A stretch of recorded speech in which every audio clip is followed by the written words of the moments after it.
It's time to react.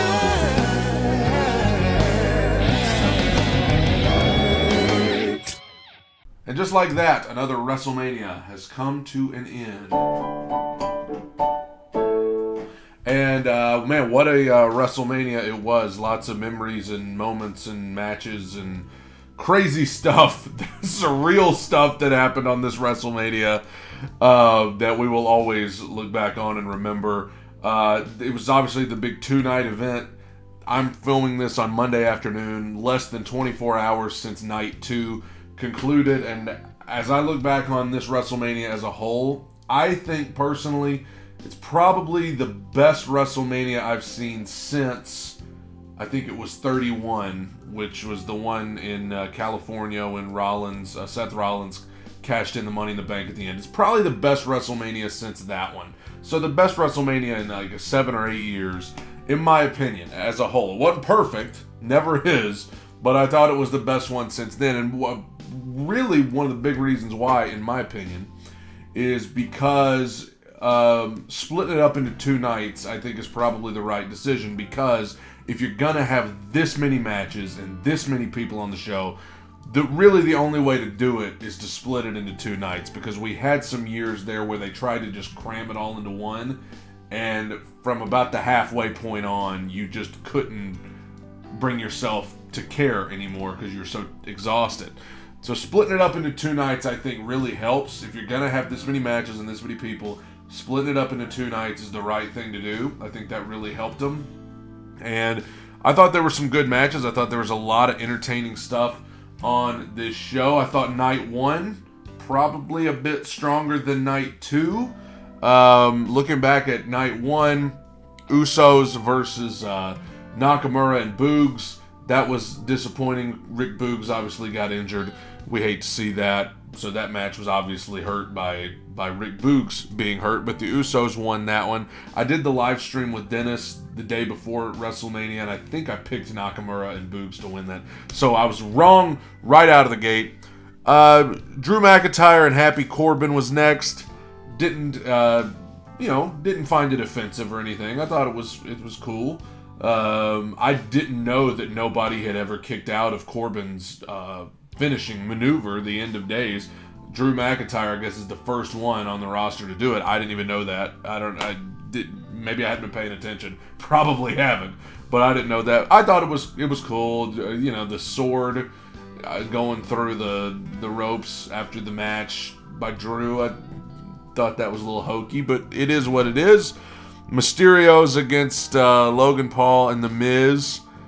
I thought the Mysterios were going to win this. I was wrong. I thought Logan Paul put on a very good performance. Obviously, he put a lot of work in to be ready to go for this match, and I thought he put on a really good performance. Thought this was a good match. I thought that was a good match. I thought people were into it. I was into it.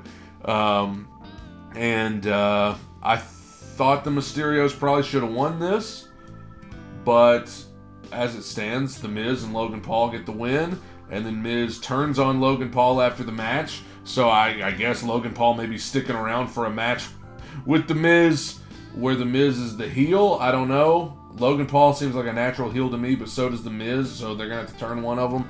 I don't know. Bianca and Becky. I thought it was the best match of the weekend. Looking back on all the matches, I thought Bianca and Becky was the best match of the weekend personally. I thought they worked so hard. I thought they had a great build to this match. I thought they had a great story that they've been building since August. This is as good of long-term this and then Brock and Roman is as good of long-term storytelling in WWE as you're going to get in 2022. Thought it was very good, and I thought that Bianca was the right choice to win, and great match. I thought it was I really can't say enough good things about this match. I think Bianca's a great babyface. I think Becky's a great heel, and I thought this was the match of the weekend. But the match that followed it was the one I thought we could give it a run for its money. Cody Rhodes and Seth Rollins. Obviously, this was Cody's re-debut in WWE. Huge moment for him jumping over from AEW. I thought that the moment of him finally coming out and doing his full entrance, same theme song, same logo, Same attire, everything, just like he stepped out of AEW into WWE as he was. I don't know if it'll stay like that. He obviously seems to think it will, but it was a really cool moment to see him come out. And then I thought he and Seth Rollins had a great match as well. I thought it was the second best match of the weekend in terms of WrestleMania behind Bianca and Becky. I thought Cody versus Rollins was great. I loved the ending. And Cody's in WWE now, and obviously he's going to be on Raw tonight, so we'll see what he has to say. But it feels very Monday Night Wars-esque to have people jumping back and forth and people you didn't expect. Very cool, and I loved that match between those two. Ronda Rousey, Charlotte Flair. Feel like this match came up a little flat. Just didn't do much for me. I thought Ronda was going to win. Charlotte ended up winning. Okay, that's fine. I just found this match. It seemed like the live crowd had a hard time getting into this. The build, I think, fell flat for this match. I think the match fell flat. They worked hard. I mean, they tried, but yeah, I thought this match was kind of disappointing. Charlotte retains. Like I said, I thought Ronda was going to win. But that was that. And then the main event for night... Oh, my gosh. I got to get rid of it. The main event for night one. It was the KO show with Stone Cold Steve Austin.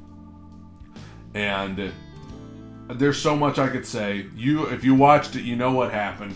They get out there, and eventually Owens challenges Austin to an actual, literal match. No holds barred. First match Austin has in 19 years. He accepts. They ring the bell.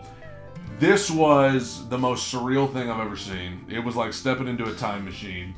Steve Austin and Kevin Owens, I thought it was just going to be 3 minutes and we're out of here.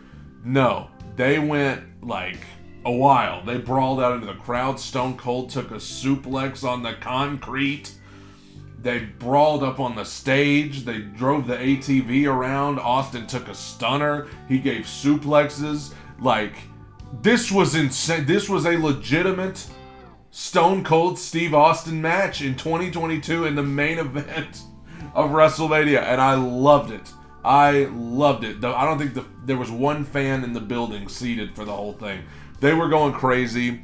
Austin kicks out of a stunner, then he gives Owens a stunner, and wins the match. Just incredible.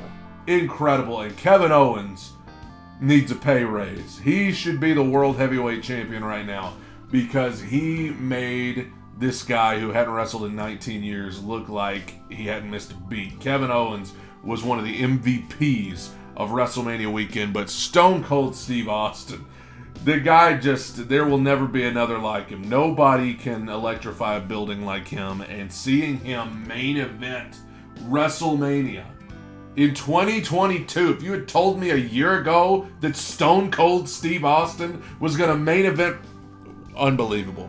That was night one. I thought night one was great. I enjoyed night one. But then that set up a tough night two, because you got to try and live up to that. Triple H came out to start night two. He left his boots in the ring. We know he announced his retirement, I think, last week. We love Triple H. We love seeing his entrance. We love seeing him leave the boots in the ring. His kids are at ringside. Long live Triple H. And then you get the first match, RK Bro, Street Profits, Alpha Academy. I was rooting for Alpha Academy because I love Alpha Academy. But when I saw how over RK Bro was, I was like, man, they got to go with RK Bro. That team is just one of the most over acts in this company right now. And Riddle's hitting an RKO and Orton's in the RKO. This may have been, I think this was probably the best match of night two. These guys worked so good together, and Randy Orton looks like he's having more fun in his career right now than he ever has. Bobby Lashley versus Omos. Not great. It was not great, but, what can you expect? Lashley, this is a memorable moment. Lashley gave the guy a suplex, speared him, and won. Lashley, glad to see they're still going to be pushing him into this, new season. And this match was not very good. Not much more you can say about it. Johnny Knoxville, Sami Zayn, anything goes. A lot of people are split on this. Some people loved it. Some people hated it. I loved it. I thought it was entertaining. I thought Sami Zayn was probably the other MVP of WrestleMania weekend. He went out there and made this thing work. It was silly, it was ridiculous, but it was entertaining. It was fun to watch. I smiled a lot during this match. I laughed a lot during this match. And I thought that Sami Zayn in particular was sensational. A lot of interesting stuff going on in this match, but I thought it was really fun. I enjoyed Johnny Knoxville, Sami Zayn. We got the women's tag title match. About what I expected. I thought Sasha and Naomi might win because Sasha is probably the biggest star in this match, so I figured her team would win. It was good. It was fine, and Sasha and Naomi are the champions, and hopefully they can make those women's tag titles a little more prominent. Edge versus AJ Styles had some good moments, had some bad moments. I thought this match fell a little flat to me. I was expecting this match to potentially be the match of the weekend. Fell a little flat, in my opinion. But, Edge and AJ Styles, they're both great. But I just felt like I was waiting on this match to go to another gear, and it never got there. And, the ending... I'm all for Edge. It looks like Edge may be trying to do what Jericho's doing in AEW. Create kind of a stable, a group to try and elevate some of these other guys. That's what Jericho's done in AEW. That's what Edge, I think, is going to try to do here. And that's great. I'm all for Damian Priest being in that group and whoever else. I think it's a great idea just to have the ending like that, the distraction finish. We see that so much every week. I think that made the ending a little flat to have that. Some people may disagree, but I felt like that made the ending a little flat to a match that felt just a tad flat for me. But, it was fine. It wasn't, they obviously... I think Edge and AJ Styles are, incapable of having a flat-out bad match. But, man, for what I was expecting it to be, felt like it was a little disappointing. Ridge Holland and Sheamus versus The New Day. This match got cut from night 1, so they had to squeeze it into night 2. And that's exactly what they did. They squeezed it in. They got it out there just to say they got it out there so they didn't have to feel bad about cutting their match. This is probably the shortest. This had to be the shortest match, I think, of the weekend. It was what it was. Sheamus and Ridge Holland won. It was so short. There's not much you can say about it. Pat McAfee versus Austin Theory. I don't know if there's any babyface more over than Pat McAfee. He is... What a career. The guy retired from the NFL at 29 and just tried to create a business, a sports business, and now look at him. He's got the biggest sports podcast in the world. He's on SmackDown every week. He just lived his dream at WrestleMania. Had one of the better matches of the weekend. These fans were going crazy for him. They wanted to see him win, and then when he did win, obviously... He did some impressive stuff in the ring. He's worked hard and trained hard for this, and had a good match. And then to win, he got one of the bigger pops of the weekend when he pinned Austin Theory. Now, after the match, you get Vince McMahon, 76 years old. He gets involved. They do Vince McMahon versus Pat McAfee on the spot, and it was atrocious. It was horrendous. Time stood still for the next however long that went. Felt like an hour. It was bad. It was unnecessary. And it was just brutal. And Vince beat him. Okay, great. Albeit with help from Austin Theory, Vince beat him. And then afterwards, they're posing, and then out comes Stone Cold Steve Austin to save us from this horrible segment.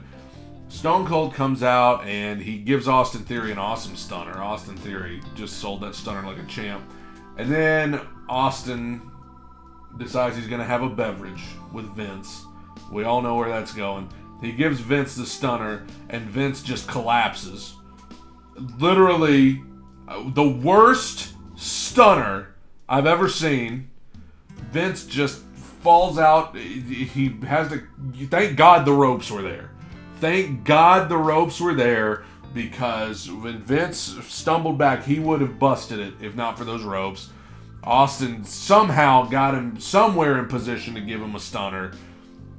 This was horrible. I don't ever need to see Vince McMahon do another thing in the ring for the rest of his life. This needs to be the last bump. It's appropriate. It's a stunner. It needs to be the last bump he ever takes.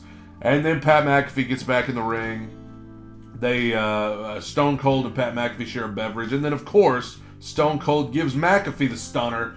McAfee sprays the beer up into the heavens, falls out. He took a great bump. I loved the McAfee Theory match. I loved the Stone Cold thing. I thought the whole thing with Vince and McAfee in the middle was so ridiculous and hard to watch. It was unbelievable. But the Stone Cold thing was fun, and the shot of Pat McAfee nearly unconscious on the floor, still trying to drink his beverage, was the funniest thing I've ever seen in my life. And then finally, it's Roman Reigns and Brock Lesnar in the main event. Biggest match of all time. Life-changing, life-altering match that is just the biggest thing that's ever happened in the history of pro wrestling. I mean, here's the thing. Roman Reigns and Brock Lesnar, they have one style of match that they do, and we've seen it 3 or 4 or 5 times by now. They hit their big moves, and then finally somebody wins. That's what they do, and I was hoping that maybe there would be a little bit something different this time because the match felt so much bigger than it has in the past. But no, they came out and they did their thing. I know the reports are out there that Roman Reigns actually got hurt in this match, separated his shoulder. Maybe that affected the ending because the ending came up way flat in my opinion. But I think the right guy won. I don't think there was going to be anything you could do with Brock Lesnar as the undisputed champion. I think Roman needed to win. So the right guy won in my opinion, but yikes. Matches like this are set up to not reach expectations because they put so much expectations on it. The build was great. And maybe Roman's injury did make the ending a little flat, but you know, you gotta know, I guess when it's Roman Reigns versus Brock Lesnar, you know what you're gonna get. You're gonna get 2 guys hitting their big moves on each other over and over again, like on the video game, where you're just spamming your finisher over and over again. I mean, that's what they do. So, I thought that it was fine. It was good. Did it live up to the hype? I think it's impossible to live up to the hype when there's that much hype. When you're calling it the biggest match of all time, it's not going to live up to the hype. But I felt like this probably isn't even the best match that they've had against each other. But Roman is the undisputed champion. I'm assuming now Lesnar will go away for a while. Maybe he'll be back for SummerSlam or something. But will Roman hold those belts until next WrestleMania? I don't see any end in sight unless he's hurt and got to go away. But I don't think, you know, that would be terrible. So let's hope that doesn't happen. What did you think of WrestleMania? I thought night 1 was stronger than night 2. I thought Bianca and Becky was the match of the weekend, followed by Cody and Seth. Thought Steve Austin just brought so much life to this show. It's unbelievable. And I thought Kevin Owens and Sami Zayn were the MVPs of the weekend. Let me know what you think in the comments below. Thank you for joining me. Take it in, soak it up. Bye.